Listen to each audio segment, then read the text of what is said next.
Next up, we're going to talk more about the background property, which is actually shorthand for a bunch of different properties. There's a lot we can control with our backgrounds on an element. We've been working with background color. That is just one of the possible background values we can manipulate. We can do things like a background image. We can position that image up or down or left or right. We can scale it. We can have the image repeat if it's too small. There's a lot that we can do. We're not going to go into all of it, but I'm just going to show you some of the most common things. And one of the most common is adding a background image. So I've got a new document. Surprise, surprise. I'm going to add a section in here maybe. Sure. Section. We'll have an H1 in there. I am heading. Sure. And I'm going to make this section very large, or at least larger. Let's close down some of our old stuff. And in my app.css section, let's go with, what should we do? Width of maybe 80%. And our height will be 800 pixels or something like that. And I'm going to just start by giving it a background color so we can see what's going on. Okay, there we are. And now I'm going to center it with what we know so far, margin auto. And that's good enough for now. Okay, so I'm going to make my H1 slightly larger, I guess. H1, font size. What am I doing, 100 pixels maybe? Well, let's see what 100 pixels looks like. Sure, and we'll give it a color of white. Alrighty, so what I'd like to do is give this a background image, not a background color. And there are multiple ways of doing that. We have an actual property called, one of these here, where are you? Oh, there we are, background image. And background image actually allows us to set a gradient as the background image as well. We're not going to cover that at the moment, but generally what you'll want is a URL where you specify a path to your image. And that can be in a folder like these examples, or that can be hosted online.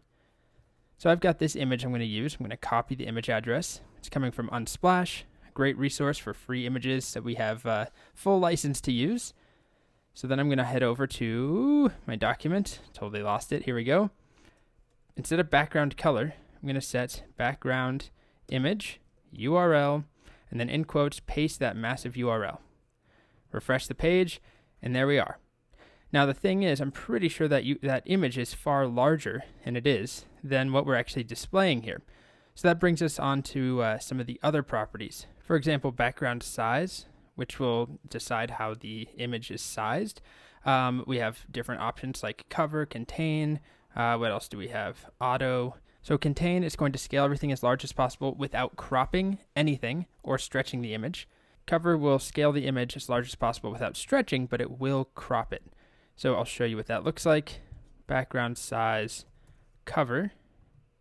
You can see there it grows the image as large as possible, or actually rather shrinks it down as large as possible to fit in this box, but then it crops stuff off if needed. And then we have contain. And it keeps the image as large as possible in this box without stretching it or cropping it, and instead we get a repeat. So generally I go for cover, not contain, but we do have the option to play around with background repeat. We can say no repeat. We can decide how it repeats, if we're going to have multiple repetitions. So you can use this if you want a pattern or something. Generally though, I don't want my backgrounds to repeat. So I just stretch the image, or I change the size of the element that I'm trying to cover. So I'm just going to go back to that background size cover. And there we go.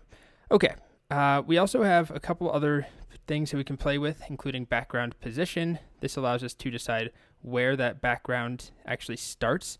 So is it aligned to the top left or the center, that sort of thing. So I can show you that. Background position, like if I do bottom, the bottom of this image is going to come up. It's hard to see that there with this. This is sort of a poor choice, even though it's cool.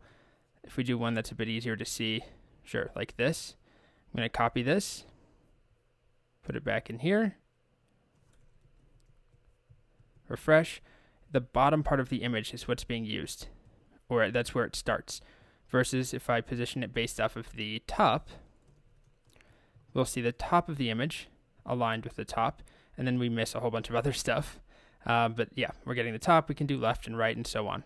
So that's background position, that's background size, background repeat, and that finally brings us to the background property, just background, which is shorthand for all of the properties we've seen and others, including background attachment, including background clip. We didn't cover those. They're not as common, but they're worth taking a look at. So it's shorthand, meaning we can set all of them at once, or just set a couple at once, or even just set a color, like green, as the background.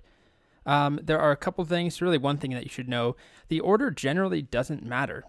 So I can do something like, if I want to replace what I have here, let's just copy that URL and comment all of this out and just set background to be that image like that. That will work. Okay, there we go. It is repeating, right?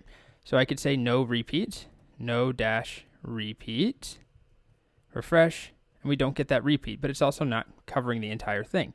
But I could also put that no repeats, at the very beginning here, no dash repeats.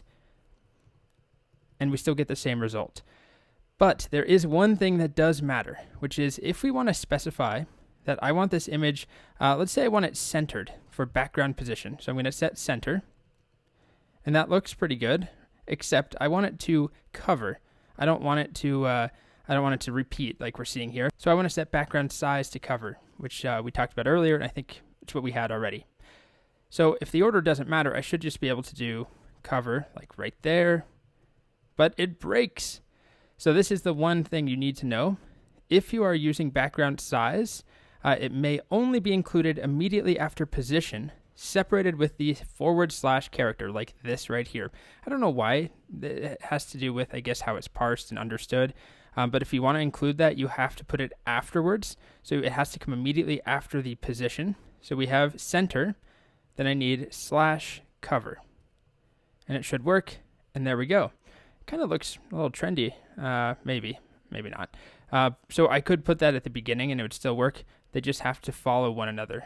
It has to be the background position and then size. Still works though. Okay. One last thing I'll mention is that you can actually have multiple backgrounds. So let's make this image way smaller. Instead of cover, I'm going to set it to 20%. It's going to be very small, maybe a little larger. How about 40%? And I'm going to say no repeat. So no dash repeat. And now we're going to have a bunch of empty space behind our image.